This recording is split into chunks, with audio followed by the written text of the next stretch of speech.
দেখা যায় যে আমাদের অনেকেই মসজিদে জামাতে আমরা সালাত আদায় করবার জন্য আসি, আর ততক্ষণে দেখি যে ইমাম সাহেব হয়তো রুকু শেষ করে সেজদায় চলে গেছেন। তো ইমাম সাহেবকে যদি আমরা সেজদারত অবস্থায় পাই, পরবর্তীতে আসি, তাহলে আমরা কি ইমামের সঙ্গে ওই অবস্থায় সেজদায় গিয়ে যোগ দেব, নাকি আমরা দাঁড়িয়ে অপেক্ষা করব যে ইমাম সেজদা শেষ করে পরবর্তী রাকাত যখন শুরু করবেন তখন তার সঙ্গে আমরা যোগ দিব?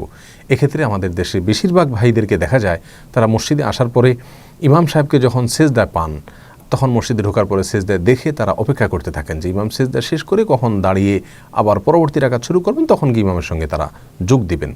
আর এই যে একটি প্রক্রিয়া আমরা দেখি যে অপেক্ষা করা, এটার একটা বিশেষ কারণ হলো যে আমরা মনে করি যে ইমামকে যদি আমি রুকুতে পাই তাহলে তো আমি সে রাকাতটা পেয়ে গেলাম, সে রাকাতটা আমার কাউন্ট হলো, হিসাব হলো। কারণ রাসূল আকরাম সাল্লাল্লাহু আলাইহি সাল্লাম বলেছেন, মান আদরাকার রুকুআ ফাকাদ আদরাকার রাকাআতা, যে ইমামকে রুকুতে পেল সে ওই রাকাতটি পেয়ে গেল। আর যদি রুকু শেষ করে ইমাম সেজদায় চলে যান তাহলে তো আমি ইমামের সঙ্গে ওই সেজদায় যোগ দিলে আমার লাভ হচ্ছে না আপাত দৃষ্টিতে। কারণ লাভ হচ্ছে না এই অর্থে যে আমার ওই রাকাত তো কাউন্ট হচ্ছে না, বিধায় আমি সেজদায় গিয়ে লাভ কী? সেজন্য আমি অপেক্ষা করি, ইমাম সেজদা শেষ করে যখন পরবর্তী রাকাত শুরু করবেন তখন আমি যোগ দিব, তাহলে আমার সে রাকাতটি কাউন্ট হবে। এই যে একটি অভ্যাস আমাদের অনেকের ভেতরে আছে, আমরা এভাবে করে থাকি, এটি ভুল। এটা এই জন্য ভুল যে ইমামের সঙ্গে আমি যদি সেজদায় যোগ দেই তাহলে সেই রাকাতটি আমার কাউন্ট হবে না, এটা ঠিক। কিন্তু এই সেজদায় যোগ দেওয়ার ফলে আমার বিপুল পরিমাণ সওয়াব আহরণ করার সুযোগ থেকে যায়। আমি দাঁড়িয়ে থাকলে তো কোনো অর্জন আমার হচ্ছে না, ওই সময়টাতে আমি যদি একটি সেজদা করে নিতে পারি তাহলে একটি ইবাদত আমার হয়ে গেল। রাসূল আকরাম সাল্লাল্লাহু আলাইহি সাল্লাম বলেছেন, আল্লাহ সুবহানাহু ওয়া তাআলার সবচাইতে নিকটে চলে যেতে পারে বান্দা যখন সেজদায় চলে যায়। অর্থাৎ সেজদায় আল্লাহ সুবহানাহু ওয়া তাআলার নৈকট্য অর্জনের সবচাইতে বড় এবং মোক্ষম সুযোগ থাকে। প্রিয় ভাইরা আমার, অতএব আমরা যদি একটি সেজদাও দিতে পারি ওই রাকাতে ইমামের সঙ্গে, অথবা দুটি সেজদাও যদি দিতে পারি, তাহলে আমরা দুইবার অথবা একবার আল্লাহ সুবহানাহু ওয়া তাআলার একেবারে কাছাকাছি চলে গেলাম, আল্লাহর নৈকট্য অর্জন করবার সুযোগ আমরা পেয়ে গেলাম। সেখানে আল্লাহ সুবহানাহু ওয়া তাআলার পবিত্রতা বর্ণনা করবার সুযোগ পেলাম এবং তার মাধ্যমে আল্লাহ সুবহানাহু ওয়া তাআলার নৈকট্য অর্জন করলাম, সওয়াব আহরণ করলাম। রাসূল আকরাম সাল্লাল্লাহু আলাইহি সাল্লাম তাকে এক সাহাবী জিজ্ঞাসা করেছেন, ইয়া রাসূলুল্লাহ, আমি জান্নাতে আপনার সঙ্গে থাকতে চাই, কিভাবে আমি আপনার নৈকট্য জান্নাতে অর্জন করতে পারবো? আপনার সঙ্গে জান্নাতে থাকার যে সৌভাগ্য, ভিআইপি হিসাবে নবী আলাইহিস সালামের সঙ্গে জান্নাতে থাকার সুযোগ, সেটা আমি কীভাবে অর্জন করতে পারি? তখন রাসূল আকরাম সাল্লাল্লাহু আলাইহি সাল্লাম তাকে বলেছেন, আইন্নি বিকাথরাতে সুজুদ, তুমি আমাকে বেশি বেশি সিজদা করে আমাকে সাহায্য করো।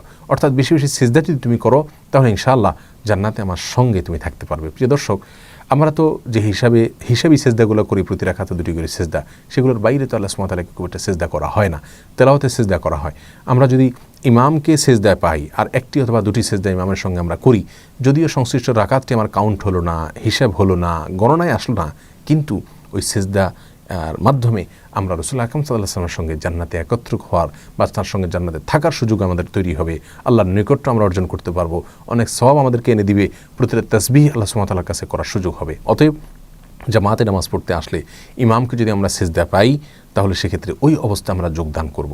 অর্থাৎ আল্লাহু আকবার বলে রুকু করতে হবে না, আল্লাহু আকবার বলে সোজা আমরা সেজদায় চলে যাব এবং সেজদার পরে ইমাম সাহেব যদি দাঁড়িয়ে ওঠেন আমরা দাঁড়াবো, আর ইমাম সাহেব যদি বৈঠকে করেন অর্থাৎ দ্বিতীয় রাকাতে থাকেন তাহলে সেক্ষেত্রে আমরা বৈঠক করব, অথবা শেষ রাকাত থাকলে আমরা বৈঠক করব, অর্থাৎ ইমাম সাহেবকে ফলো করব। কিন্তু কোনো অবস্থাতেই এই ভুলটা করব না যেটা বেশিরভাগ মানুষ করে থাকেন, অর্থাৎ আমি মসজিদে একটু পরে আসলাম, ইমাম সাহেব সেজদায় আছেন, আমি সেজদায় গিয়ে আর কী লাভ হবে, এ রাকাত তো আমার কাউন্ট হবে না, সেজন্য আমি দাঁড়িয়ে থাকলাম, তাহলে দাঁড়িয়ে থেকে তো আমার কোনো অর্জন হচ্ছে না। এই ভুলটা আমরা করবো না, দাঁড়িয়ে না থেকে সেজদায় গিয়ে ইমামের সঙ্গে আমরা যোগ দেবো। এবং শুধু সেজদায় নয়, বৈঠকেও যদি ইমাম সাহেব থাকেন আমরা বৈঠকেও যে ইমামের সঙ্গে যোগ দিব, আমি জামাতের সঙ্গে যত আগে যোগ দিতে পারবো তত বেশি আমি জামাতের শামিল হওয়ার সওয়াব আমার করে নিতে পারবো ইনশাআল্লাহ। আর দাঁড়িয়ে থাকলে আমার তো কোনো সওয়াব হচ্ছে না, বিধায় আমরা এই ভুলটা আর করবো না ইনশাআল্লাহ, এবং এটাকে আমরা সংশোধন করে নেব। আল্লাহ সুবহানাহু ওয়া তাআলা আমাদের সকলকে সঠিক এবং বিশুদ্ধ রূপে প্রতিটি ইবাদতকে পালন করার তৌফিক দান করুন।